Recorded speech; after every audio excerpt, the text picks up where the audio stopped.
Crazy black బస్టర్లకు sequels రూపొందుతున్న నేపథ్యంలో బ్యాక్కొటేషన్ leader బ్యాక్కొటేషన్ sequel ఎప్పుడు అనే చర్చ జరుగుతోంది. రానాని హీరోగా పరిచయం చేస్తూ శేఖర్ కమ్ముల డైరెక్షన్లో ప్రతిష్టాత్మక ఏవిఎం సంస్థ నిర్మించిన మూవీ బ్యాక్కొటేషన్ లీడర్ బ్యాక్కొటేషన్ రిచా గంగోపాధ్యాయ, ప్రియా ఆనంద్ హీరోయిన్లుగా తెలుగు తెరకు పరిచయం అయ్యారు. సమకాలీన రాజకీయాలు ఎలా ఉన్నాయి? సామాన్యుడికి ఎంత మేలు చేస్తున్నాయి?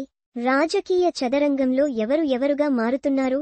పరిస్థితులకు తలొగ్గి ఎలాంటి తప్పులు చేస్తున్నారు అనే ఆలోచింపజేసే కథనాలతో శేఖర్ కమ్ముల తెరకెక్కించిన ఈ మూవీ 2010లో విడుదలై అప్పట్లో సెన్సేషన్ క్రియేట్ చేసింది.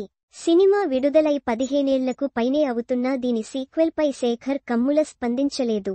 చాలా వరకు దీనికి సీక్వెల్ చేయాలని ప్రేక్షకుల నుంచి డిమాండ్ వచ్చింది. అయినా సరే శేఖర్ కమ్ముల నుంచి ఎలాంటి ప్రకటన రాలేదు.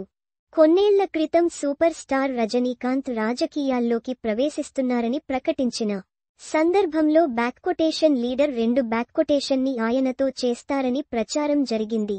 కానీ అది వార్తల వరకే పరిమితం కావడంతో మళ్లీ ఇన్ని రోజులకు బ్యాక్కొటేషన్ లీడర్ బ్యాక్కొటేషన్ సీక్వెల్ ఎప్పుడుంటుందనే వార్తలు మొదలయ్యాయి. ఈ నేపథ్యంలోనే దర్శకుడు శేఖర్ కమ్ముల ఈ ప్రాజెక్ట్పై తాజాగా ఆసక్తికర వ్యాఖ్యలు చేశారు.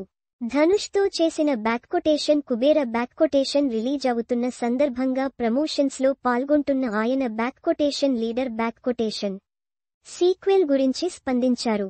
బ్యాక్కొటేషన్ లీడర్ 2 బ్యాక్కొటేషన్కు సంబంధించిన స్క్రిప్ట్ వర్క్ రెడీగా ఉంది. అయితే ప్రస్తుత రాజకీయ సినారియోకు ఆ కథ యాప్ట్ అవుతుందా అనే అనుమానం నాలో ఉంది. ప్రస్తుతం రాజకీయ నాయకులని మించి ప్రజలు మారారు.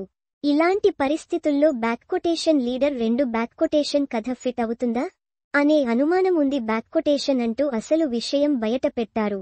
అంటే బ్యాక్కొటేషన్ లీడర్ బ్యాక్కొటేషన్ సీక్వెల్ కథ సిద్ధంగానే ఉన్నా దాన్ని నేటి సమకాలీన పరిస్థితులకు అనుగుణంగా మార్చాలని, ఆ తరేవాతే సీక్వెల్ చేస్తానని ఇండైరెక్ట్ గా శేఖర్ కమ్ముల హింట్ ఇవ్వడం గమనార్హం.